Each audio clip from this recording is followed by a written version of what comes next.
नमस्कार। दिन भर की तमाम खबरों को लेकर मैं हूं आपके साथ सुरेंद्र जोशी। आप देख रहे हैं हलचल डॉट न्यूज। बुलेटिन की शुरुआत करें उससे पहले देखिए आज की हेडलाइंस। राजकीय जिला चिकित्सालय में अपनी पत्नी के ब्लड चढ़ाने के लिए हाथ में थैली लेकर दिन भर दर दर भटकता रहा एक युवक। रात तक एक यूनिट रक्त हुआ पूरी तरह खराब। चिकित्सालय के पीएमओ ने मामले को माना बेहद गंभीर।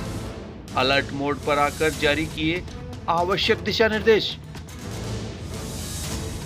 कालेड़ा स्थित श्री कृष्ण गोपाल आयुर्वेद भवन में स्थापित किया गया नया on grid solar power plant. Trustee Virbhadra Singh ने किया प्लांट का उद्घाटन। ट्रस्ट के अध्यक्ष दीनबंधु चौधरी के प्रयासों से हो रहा है संस्थान का विकास। कोरोना के प्रति जागरूकता उत्पन्न करने के लिए नौबत बाजार रथ पहुंचा केकड़ी। 3 दिन तक क्षेत्र के विभिन्न गांवों में ग्रामीणों को देगा जागरूकता का संदेश। और अब खबरें विस्तार से। राजकीय जिला चिकित्सालय में शुक्रवार को दिन भर अपनी गर्भवती पत्नी के खून चढ़ाने के लिए 1 यूनिट रक्त की थैली को लेकर चिकित्सालय में दर दर भटकते युवक का गंभीर मामला सामने आने के बाद चिकित्सालय प्रशासन अलर्ट मोड पर आ गया। चिकित्सालय के पीएमओ डॉक्टर गणपत राजपुरी ने शनिवार को एक आदेश जारी कर चिकित्सालय के सभी अधिकारियों व कर्मचारियों को काम के प्रति कोताही बरतने पर अनुशासनात्मक कार्रवाई करने की चेतावनी दी है। हम आपको बता दें कि शुक्रवार को चिकित्सालय में कार्यरत कर्मचारियों व चिकित्सकों की अनदेखी से बेशकीमती जीवनदायिनी रक्त यूं ही बेकार हो जाने का एक सनसनीखेज मामला प्रकाश में आया था।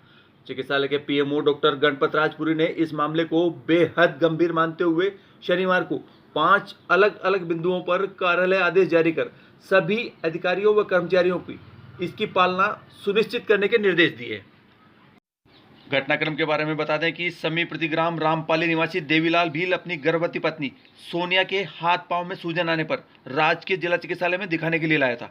चिकित्सालय की स्थित रोग विशेषज्ञ डॉक्टर सीमा नरवरिया ने महिला की जांच कर उसके शरीर में रक्त की कमी होने से 1 यूनिट रक्त की आवश्यकता बताई। इस पर देवीलाल पहले तो रक्त का इंतजाम करने के लिए इधर उधर भटकता रहा। बाद में अपने गांव के ही एक युवक सुरेश गुजर के सहयोग से शहर की एक सामाजिक संस्था बढ़ते कदम संस्थान से जैसे तैसे उसने 1 यूनिट रक्त की व्यवस्था की। बढ़ते कदम संस्थान की अनुशंसा पर राजकीय जिला चिकित्सालय के ब्लड बैंक से उसे 1 यूनिट रक्त की थैली थमाकर यूं ही रवाना कर दिया गया। इधर अशिक्षित होने के कारण अज्ञानतावश वह युवक रक्त की थैली लेकर चिकित्सालय में इधर उधर भटकता रहा, मगर किसी ने भी उसकी सुध तक नहीं ली। बाद में शुक्रवार रात 8 बजे जब गांव के कुछ जागरूक लोगों ने पीएमओ डॉक्टर गणपत राजपुरी को इसकी जानकारी दी तो पहले तो वे ये मानने के लिए ही तैयार नहीं हुए कि ऐसा कैसे संभव हुआ। बाद में जब पीड़ित युवक ने अपनी पत्नी व अन्य परिजन के साथ उनको सारी बात बताई तो उन्होंने इस मामले की जांच करवाकर युवक से दिन भर हाथ में लेकर घूमने की वजह से रक्त को खराब होना बताकर थैली अपने पास रख ली तथा शनिवार को सुबह चिकित्सालय से दूसरा यूनिट रक्त उपलब्ध करवाकर उसकी पत्नी के चढ़ाने का आश्वासन दिया। आपको बता दें कि इस मामले में राजकीय चिकित्सालय में कार्यरत कर्मचारियों सहित अन्य चिकित्सकों की घोर लापरवाही सामने आई है, क्योंकि कोविड-19 के इस दौर में जब संक्रमण को रोकने के लिए चिकित्सा विभाग काफ़ी एहतियात बरत रहा है, ऐसे में किसी को यूं ही हाथ में रक्त की थैली थमाकर रवाना कर देना कहां तक उचित है। ये इनको ब्लड तो मिल गया था, सुबह 12 बजे मिल गया था। तो इनको कोई वार्ड बॉय कुछ पूछते ही नहीं बिल्कुल ही। ना तो डॉक्टर के बताते हैं तो डॉक्टर के साइन कर रहे हैं तो साइन सीमा मैडम साइन करेगी क्या क्या पता नहीं। यानी कुल मिला के ये ब्लड की थैली लेकर घूम रहे हैं सुबह से घूम रहे हैं। और इनको ब्लड नहीं चढ़ा है अभी रात को 8 बजे तक। हाँ, रात को 8 बजे तक नहीं चढ़ा है, अभी हाथ में थैली लेके घूम रहे हैं। पेशेंट नहीं, एक पेशेंट जो है इसका ब्लड बैंक से 11:30 बजे रिलीज हुआ था। इन पेशेंट के अटेंडेंट ने भूलवश अपने बैग में रख लिया, क्योंकि ब्लड एक ऐसी चीज़ है जिसको आप 2.5 से 3 घंटे के अंदर आपको कंप्लीट करना होता है। ये अशिक्षित मानो भूलवश इन्होंने रख लिया। जैसे ही 8:30 बजे ये जाके ऑन ड्यूटी डॉक्टर जो 40 में बैठे डॉक्टर मीनाक्षी के पास गए ब्लड चढ़ाने के लिए, उसने तुरंत मेरे से संपर्क किया, क्योंकि ये 3 के बाद में हेमोलाइसिस हो जाता है। जो आरबीसी है हेमोलाइसिस होकर तुरंत मतलब रिएक्शन करती है, इसमें ब्लड रिएक्शन खतरनाक होती है, जो जानलेवा होती है। मैंने तुरंत उसको स्टॉप करवाया कि इसको डिस्कार्ड किया जाए। सुबह दूसरा इशू करके इसको चैरिटी के साथ दूसरा ब्लड चढ़ाएंगे। जिला चिकित्सालय में बेहद गंभीर मामला सामने आने के बाद चिकित्सालय के पीएमओ डॉक्टर गणपत राजपुरी ने सख्त आदेश जारी किए, जिसमें कहा गया कि अब समस्त वार्ड प्रभारी एवं ब्लड बैंक अधिकारी ब्लड बैंक से ब्लड इश्यू करने से पूर्व बाकायदा रोगी के भर्ती टिकट पर जितने ब्लड की आवश्यकता हो उतना लिखेंगे तथा ब्लड बैंक से जारी किए गए ब्लड को संबंधित वार्ड बॉय या आपातकालीन इकाई में कार्यरत वार्ड बॉय या गार्ड को ही देना सुनिश्चित करेंगे। आदेश में साफ तौर पर कहा गया कि ब्लड बैंक से जारी किया गया रक्त किसी भी सूरत में रोगी या उसके परिजन के हाथ में नहीं थमाया जाएगा। इसके अलावा और भी कई आवश्यक दिशा निर्देश जारी किए गए। इसके लिए हम और भी इंस्ट्रक्ट कर रहे हैं कि ब्लड वहाँ से इशू होने से पहले संबंधित वार्ड बॉय वो टिकट लेके जाएगा, उस पर संबंधित डॉक्टर से कमेंट कराएगा काइंडली इशू 1 या 2 यूनिट ऑफ ब्लड, और वो उसको मार्क करेगा और वो ब्लड लेके ऑन ड्यूटी नर्सिंग स्टाफ को ऑन ड्यूटी डॉक्टर के ध्यान में देके उस पर इंद्राज करने के बाद ही ब्लड लगाने का काम करेंगे। साथ ही साथ हमने सब गार्ड ऑन ड्यूटी जो स्टाफ है उनको भी इंस्ट्रक्ट कर दिया कि ऐसे जो बेचारे गरीब और जो पीड़ित मरीज और या अटेंडेंट आते हैं उनको सौहार्दपूर्ण आप पेश आएँ, उनको गाइड करें कहाँ जाते हैं। कई बार होता है इतने बड़े संस्थान में वो पहुंच नहीं पाते हैं, तो गार्ड की ड्यूटी बनती है कि वो उनको गाइड करें कि आपको इस रूम में जाना है, इन डॉक्टर साहब से मिलना है, और किसी भी रोगी को सौहार्दपूर्ण जवाब दें। रुक करते हैं अगली खबर का। कालेड़ा गांव स्थित श्री कृष्ण गोपाल आयुर्वेद भवन धर्मा ट्रस्ट में शनिवार को नव स्थापित on grid solar power plant का विधिवत उद्घाटन किया गया। इस मौके पर धर्मा ट्रस्ट के ट्रस्टी वीरभद्र सिंह राठौड़ ने आयुर्वेद भवन के चिकित्सकों के साथ सोलर पावर प्लांट के कंट्रोल पैनल रूम का फीता काटा तथा विधिवत रूप से पूजन कर प्लांट का शुभारंभ किया। इस मौके पर उन्होंने बताया कि आयुर्वेद भवन में यह on grid solar power plant लगने से न केवल बिजली के बिल में ही कमी आएगी, वरन इससे उत्पन्न होने वाली अतिरिक्त बिजली विद्युत निगम को देकर उसकी राशि आगामी बिलों में एडजस्ट की जा सकेगी। उन्होंने इस सोलर प्लांट की स्थापना का श्रेय ट्रस्ट के अध्यक्ष दीनबंधु चौधरी को देते हुए कहा कि जब से श्री चौधरी ने कालेड़ा ट्रस्ट की कमान संभाली है, तभी से इस संस्थान के साथ कालेड़ा गांव ने भी उत्तरोत्तर प्रगति की है।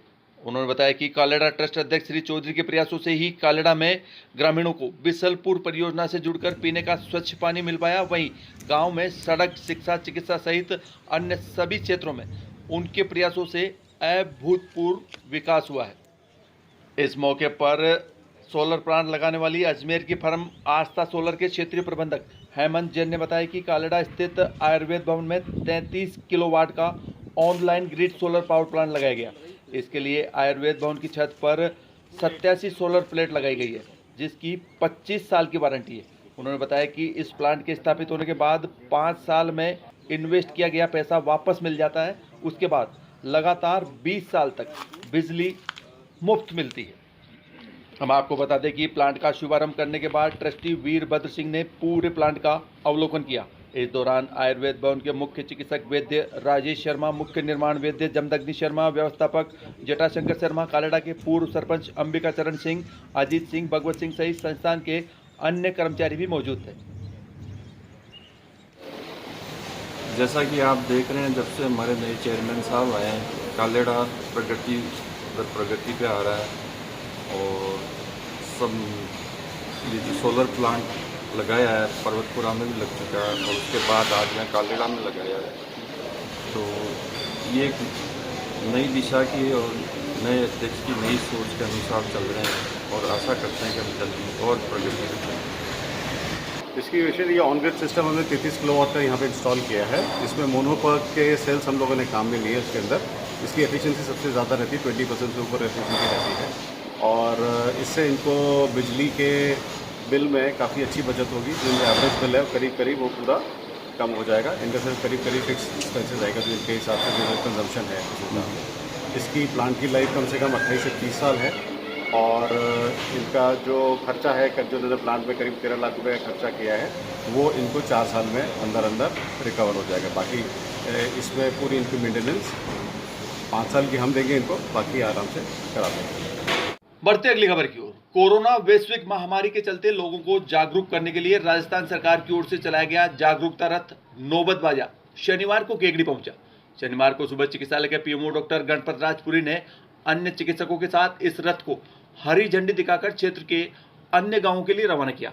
इस मौके पर पीएमओ पुरी ने बताया कि स्वास्थ्य विभाग एवं UNFPA के द्वारा तैयार करवाए गए इस रथ में ऑडियो और वीडियो फिल्म के माध्यम से लोगों को कोरोना के प्रति जागरूक करने के लिए 2 गज की दूरी रखने, बार बार हाथ धोने, घर से बाहर निकलते समय मुंह पर मास्क लगाने, सार्वजनिक स्थानों पर नहीं थूकने का संदेश दिया जा रहा है। उन्होंने बताया कि रथ के माध्यम से राजस्थान सतर्क है, सतर्क रहेंगे तो ही बचाव संभव होगा संदेश देते हुए प्रचार सामग्री का भी वितरण किया जा रहा है। इस मौके पर चिकित्सालय के deputy controller doctor Shirish Gupta, doctor S Ali, doctor Ram अवतार स्वर्णकार सहित अन्य चिकित्सा कर्मी उपस्थित थे। राज्य सरकार द्वारा 21 जून से 20 जुलाई तक विशेष कोरोना जो संक्रमण रोकथाम का ये अभियान चल रहा है, इसी के कंसर्न में आज UNFPA के द्वारा जो प्रोग्राम चलाया जा रहा है उसमें NGO ने हमारे से संपर्क किया कि यहाँ से जो 3 दिन का प्रोग्राम है जिसमें आज केकड़ी शहर का है, कल फिर सावर और परसों जो है बगैरा के लिए ये ऑडियो से पैम्पलेट और विजुअल जो है TV LED TV से प्रोग्राम को IEC दिखाएंगे, जो लोगों को जागरूक करने के लिए कि कोरोना से कैसे बचा जाए, कैसे रोकथाम किया जाए। जैसे 2 गज की दूरी, कहीं भी थूके न, चीट नहीं थूके, मास्क लगा के रखें और हाथ बार बार धोएं। और जो क्राउडेड जगह हैं, जहाँ भीड़ भाड़ वाली जगह हैं, उनसे बार बार जाने से बचें।